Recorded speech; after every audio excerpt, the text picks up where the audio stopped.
Hello, I hope everyone is well. I can't believe winter is almost over and I've only skied 3 days.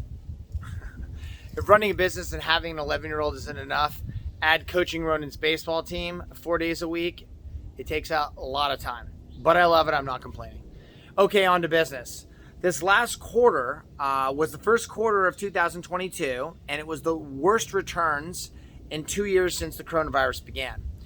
Now, there are a lot of reasons for this. The first I mentioned in my last video, and that's the direction of Federal Reserve in raising interest rates. The U.S. is a debt-fueled economy.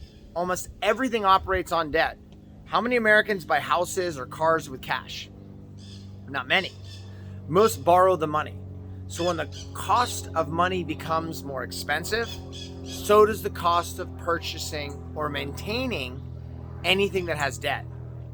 Now, this goes for businesses as well.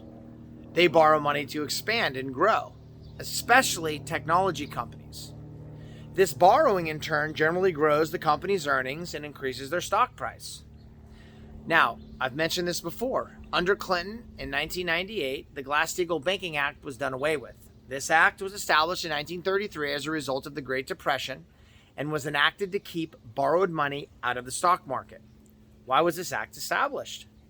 Because borrowed money injected into the economy and stock market, among other things, creates artificially higher prices. Cheaper money means more borrowing, which generally means higher prices. Now, the opposite of that is also true. More expensive money drives prices down, generally because there is less demand and less money floating around. And that's where we're headed, we believe, if the Federal Reserve continues raising rates. If the raising of rates is not enough, how about the war in Ukraine? That's causing energy prices to skyrocket, as you have all seen going to the gas pump. That and the policies of the current administration aren't helping. Now, that's not a partisan dig per se, but it's a fact. Yes, they want a green world, as I think most of us do, but the question is always at what price? Remember that higher energy prices doesn't just mean you pay more at the pump. It means everything goes up in value because everything takes energy to make or deliver. Tractors that harvest food become more expensive to run. The machines that process the food become more expensive to run. The trucks that move the food become more expensive to run. And guess what? The stores that sell the food become more expensive to run. My landscaper told me he raised the prices on the 25% of his highest clients where he uses 3 trucks to go back and forth because of the cost of fuel. Prices are going up. Another interesting point is that Russia is a large exporter of fertilizer to the world. If those costs go up, that's another reason why food costs could skyrocket. Costs seem to be going up everywhere. And with the Federal Reserve's policy of higher rates and higher energy costs, this will likely have an effect on earnings and stock prices. If that isn't enough, how about the yield curve inverting? Now, here's what that means.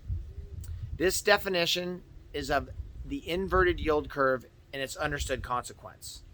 What is an inverted yield curve? An inverted yield curve describes the unusual drop of yields of longer-term debt below yields of shorter-term debt of the same credit quality. This is sometimes referred as negative yield curve. The inverted yield curve has proven in the past to be a relatively reliable indicator that leads to recession. Okay, now I don't have a crystal ball, but in my estimation, it is time to be more conservative and take slightly less risk. Could we be wrong? Sure. And that means we don't make as much as we would if we were fully invested. And on this, it seems we're in good company because Permabull, the man always saying the market is going up and has room to run and reasons for it, the CEO of JP Morgan, Jamie Dimon, is actually taking a different stance for the first time that I've ever seen in 20 some years. He said the Fed is posed to raise hikes higher than the markets expect. That means the market have not priced in the cost of these higher hikes, rate hikes, meaning earnings and then stock prices should come down. Since I felt this for a few months, this last quarter I raised quite a bit of cash to protect us from all of these headwinds in the market. No one likes to lose gains, but we've got to keep in mind this is how the stock market works. It goes up, but over the long term, it goes up and down, but over the long term, it goes up.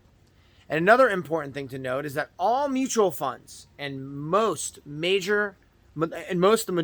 majority of money managers do not raise cash when the future looks bleak. They solely have a buy and hold approach. They just hold on, which is fine, because never in history, when looking back 5 years, when you own solid companies, have the stock prices been lower. But what we are trying to do is mitigate some losses in the short term by selling at higher prices so we can buy back at lower prices. Again, there's no guarantee we can do this, but as most of you know, we like to err on the side of caution. It's also important to note that this does not mean if the market drops more, we will not lose money. We will lose more, we'll lose money. We will lose less and use our cash to buy at better prices when and if it goes lower. That's the idea. Okay, that's it for now. As always, if you have any questions, please reach out to me. Also, if you know anyone that you would think that would benefit from our approach, please pass on this video or contact me. That would be greatly appreciated. And as always, again, if you have any thoughts or questions, please reach out to me. Have a great day, and thanks for listening.